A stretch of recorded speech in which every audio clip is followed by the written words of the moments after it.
वीरवर, अविलंब अपनी सैन्य टुकड़ी को लेकर औरंगजेब की सेना को रोको। मुसलमान सेना उसकी सहायता को आगे बढ़ रही है।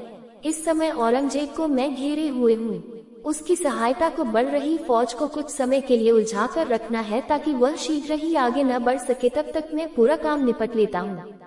तुम इस कार्य को बड़ी कुशलता से कर सकते हो। यद्यपि यह बड़ा खतरनाक है, जान की बाजी भी लगानी पड़ सकती है।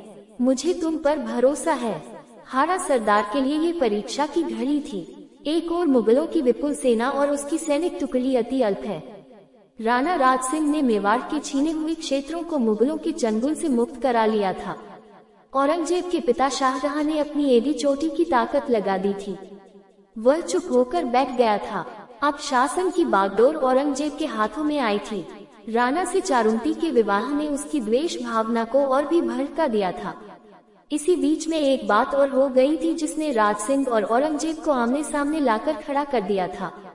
ये संपूर्ण हिंदू जाति का अपमान था।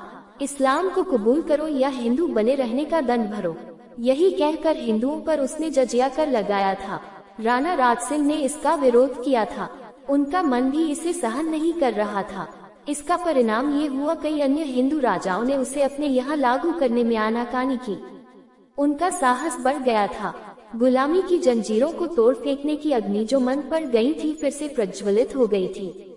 दक्षिण में शिवाजी, बुंदेलखंड में छत्रसाल, पंजाब में गुरु गोविंद सिंह, मारवाड़ में राठौर वीर दुर्गादास मुगल सल्तनत के विरुद्ध उठ खड़े हुए थे। यहाँ तक कि आमेर के मिर्जा राजा जय सिंह और मारवाड़ के जसवंत सिंह, जो मुगल सल्तनत के दो प्रमुख स्तंभ थे, उनमें भी स्वतंत्रता प्रेमियों के प्रति सहानुभूति उत्पन्न हो गई थी। मुगल बादशाह ने एक बड़ी सेना लेकर मेवाड़ पर आक्रमण कर दिया था। राणा राज सिंह ने सेना के 3 भाग किए थे। मुगल सेना के अरावली में न घुसने देने का दायित्व अपने बेटे जय सिंह को सौंपा था। अजमेर की ओर से बादशाह को मिलने वाली सहायता को रोकने का काम दूसरे बेटे भीम सिंह का था। वे स्वयं अकबर और दुर्गादास राठौर के साथ औरंगजेब की सेना पर टूट पड़े थे। सभी मोर्चों पर उन्हें विजय प्राप्त हुई थी। बादशाह औरंगजेब की बड़ी प्रिय कॉकेशियन बेगम बंदी बना ली गई थी। बड़ी कठिनाई से किसी प्रकार औरंगजेब प्राण बचाकर निकल सका था। मेवाड़ के महाराणा की यह जीत ऐसी थी कि उनके जीवन काल में फिर कभी औरंगजेब उनके विरुद्ध सिर न उठा सका था। लेकिन क्या इस विजय का श्रेय केवल राणा को था या किसी और को? हाड़ा रानी और हाड़ा सरदार को किसी भी प्रकार से गम नहीं था। मुगल बादशाह जब चारों ओर राजपूतों से घिर गए, उसकी जान के भी लाले पड़े थे। उसका बचकर निकलना मुश्किल हो गया था। तब उसने दिल्ली से अपनी सहायता के लिए अतिरिक्त सेना बुलवाई थी। राणा को ये पहले ही ज्ञात हो चुका था। उन्होंने मुगल सेना के मार्ग में अवरोध उत्पन्न करने के लिए हाड़ा सरदार को पत्र लिखा था। वही संदेश लेकर शार्दुल सिंह मित्र के पास पहुंचा था। एक क्षण का भी विलंब न करते हुए हाड़ा सरदार ने अपने सैनिकों को कूच करने का आदेश दे दिया था। अब वह पत्नी से अंतिम विदाई लेने के लिए उसके पास पहुंचा था। केसरिया बाना पहने युद्ध वेश में सजे पति को देखकर हाड़ी रानी चौंक पड़ी। वह अचंभित थी। कहाँ चले स्वामी, इतनी जल्दी? अभी तो आप कह रहे थे कि 4-6 महीनों के लिए युद्ध से फुर्सत मिली है, आराम से कटेगी, यह क्या? आश्चर्य मिश्रित शब्दों में हाड़ी रानी पति से बोली।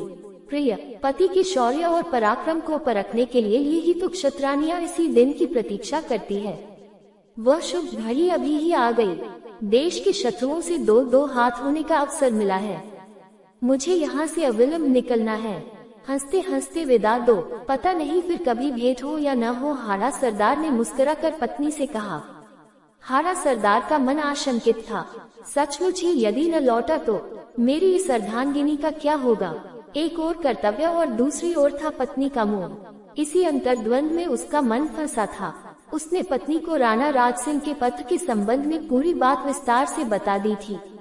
विदाई मांगते समय पति का गला भर आया है, ये हाड़ी राजी की तेज आंखों से छिपा न रह सका। यद्यपि हाड़ा सरदार ने उसे भरसक छिपाने की कोशिश